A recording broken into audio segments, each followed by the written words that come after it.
1930 ساڵی 1370 کۆچی کە بەرامبەرە بە ساڵی 1970 زاینی لەو کاتەوە کە تقریبا ئەکاتە 131 ساڵ پێش ئێستا ئەم خانەقایە لەسەردەستی شێخ عومەر دروستی ئەکەن و خۆی کرێکاری کردووە و وەستاڕەحینی دیارەیی وەستایی دیواری بۆ کردووە.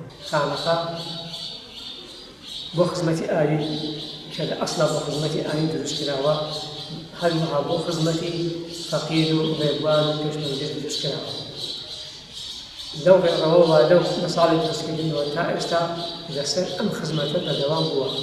ئێمە شیعارێکمان هەیە لە خانەقا، ئەو شیعارەش ئەوەیەکە ئەو هەموو خەڵکە میوانەی کە بۆمان دیئەکەن ئەوەیەکە ئەتوانن کە بێن بۆ خانەقا سڵاو بکەن کە سونەتە، ئەگەر ڕۆیشتنەوە ئەتوانن خواهاتیشیش نەکەن. هیچ کەسێکیش ناڵێ بۆ هاتی بۆ بێوەفایی کرد بۆ خواهاتیشیش نەکرد بۆ سوپاسی ئەهلی خانەقا و بنەماڵە شەکەکانی نەکرد. هیچ کەسێکم بەسیارەیان لێناکە. ئەمە دەلیلە لەسەر ئەوەی کە خانەقا مەحزەن لێنا بۆ خوا دروستکراوە. من ئەندازەی 26 ساڵێکە لێرە لەو 26 ساڵەیە ئەمە بە بەردەوامی بووە. ئینجا لە حاڵەتێک کە بەعزێ بارینە ئاسایە ڕێکردوێتە دوورکردبێتە ئەم ناوچەیە، ئەگەر نا بە بەردەوامی وەر بەردەوام بوو و ئێستا شەر بەردەوامە. ئەگەر دوێنێ تەشێتیان هێناوە بێزگە لە فەقێکانی خۆمان خواردنی زیاتر لە 100 نەفەر دروستکراوە بەس بۆ میوان. من لەسەر خانەقای دیارە چەند مەوقوفاتێکی هەیە، چەند باخێکی هەیە لەگەڵ ئەو دوکانانە کەمێکی خانەقایە داهاتی ئەم باخانە ئەم دوکانانە البەتە بۆ فەقێ و فەقیر و ڕێبوارانی خانەقا و میوانانی خانەقا سەرفەکرێت، بەڵام زۆربەی ئەرکەکەش دەکەوێتە سەر خێرخواست. ئەو داهاتی خانەقا هەیەتی من دەتوانم هەر ئێستا وەقەی بڵێم بەشی دەڕۆژ ناکەم داهاتەکەی، چونکی میوانەکان دەڕاتە بەدەر زۆر. ئێستا فەقەشمان هەیە لە باقووبەوە هاتووە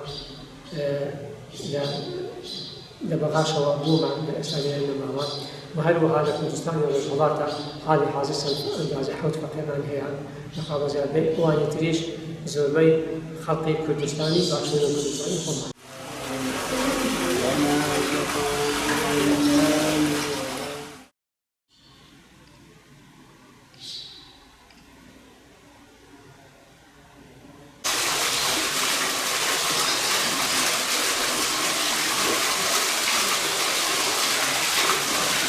تقريبا ليرة ما تا حوصل أو ناود ليرة درس خبرته وهي مقاعدة تايبتيش معنية لقاعدة كجوتان لدوي ميوشي بياني و دسكين بدرس خبرته تا باين يورو دوي باين يورو لو تا باين يورو عصير أخوين باين عصير جو دسكينه بدور حتى صعد ينزل شو ناني مغرب أخوانه ختمية كاين ختمة ذكرية كاين لدوي ميوشي مغرب حفظ القرآن من هي يعني القرآن لبركين 70 من جهة تيسا وان داناوين الرجي ونتا لجمعوه تاسي شمع ونبدا آية لبركي.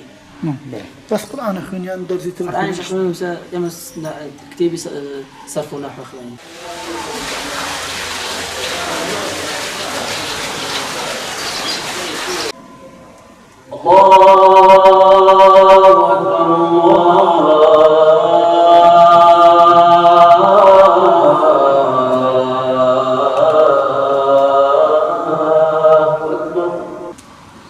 الله أكبر الله أكبر